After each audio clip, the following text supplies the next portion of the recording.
It's a document created by human beings that will never be perfect. Certainly, all people will never agree that it is what they want. It was a very significant step in Canadian history. It's like a contract that for Canadians, it tells us and explicitly what are the common values and principles that we share and that govern our collective space. A wise old trade unionist once described freedom of speech as the grievance procedure of a democratic society. It must, however, be recognized that no constitution, no charter of rights and freedoms, no sharing of powers can be a substitute for the willingness to share the risks and grandeur of the Canadian adventure.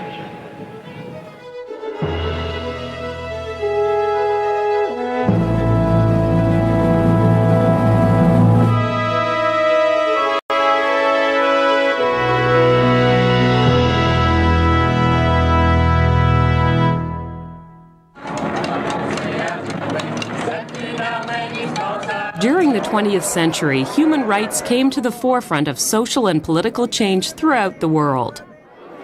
In 1982, with the patriation of the Canadian Constitution, Canada gave birth to one of the most celebrated documents in Western civilization, the Charter of Rights and Freedoms. The role of the Charter is to protect and guarantee the fundamental rights of Canadians. These are the fundamental rights that are required for a democracy to work, a healthy democracy to work. The right of expression, the right to vote, the right to be treated with dignity and respect by fellow citizens and by the government. Look at what we are today as compared to 1982. Are we different from then as a society? Are we better? Are we worse? And it is in that comparison that we'll see whether or not the Charter works, and does it work for us, or who does it work for, etc. Some people say that democracy means that the Parliament and the legislature should control everything in our society. Well, I just don't think that's a very rich definition of democracy. And I think our parliamentarians have recognized that when they themselves enacted the Charter.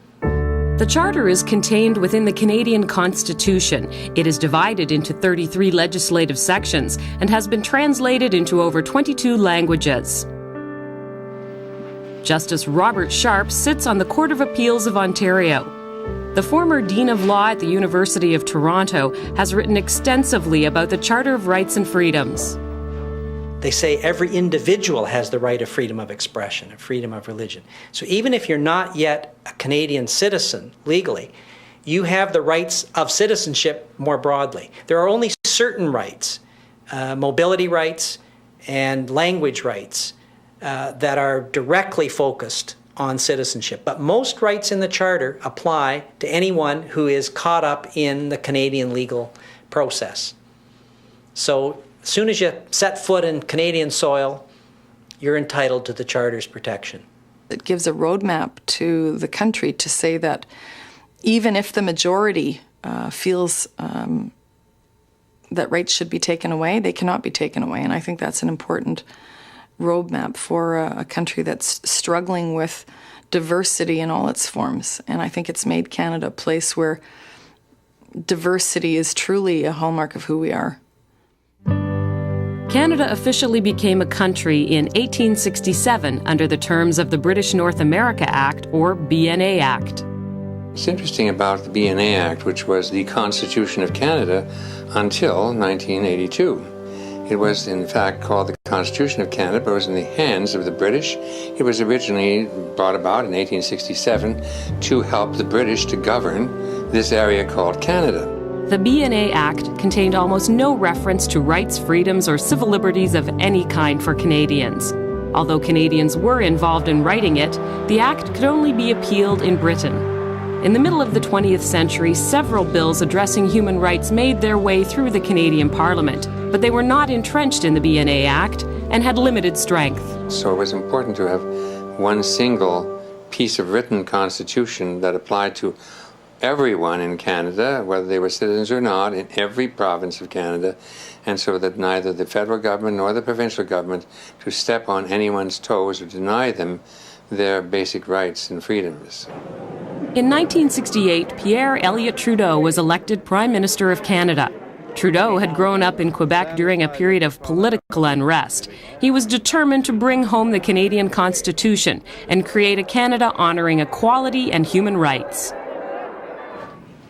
Reverend Roland de Cornier served as a member of Parliament for most of the 1980s. He led a Canada-wide effort supporting the Charter.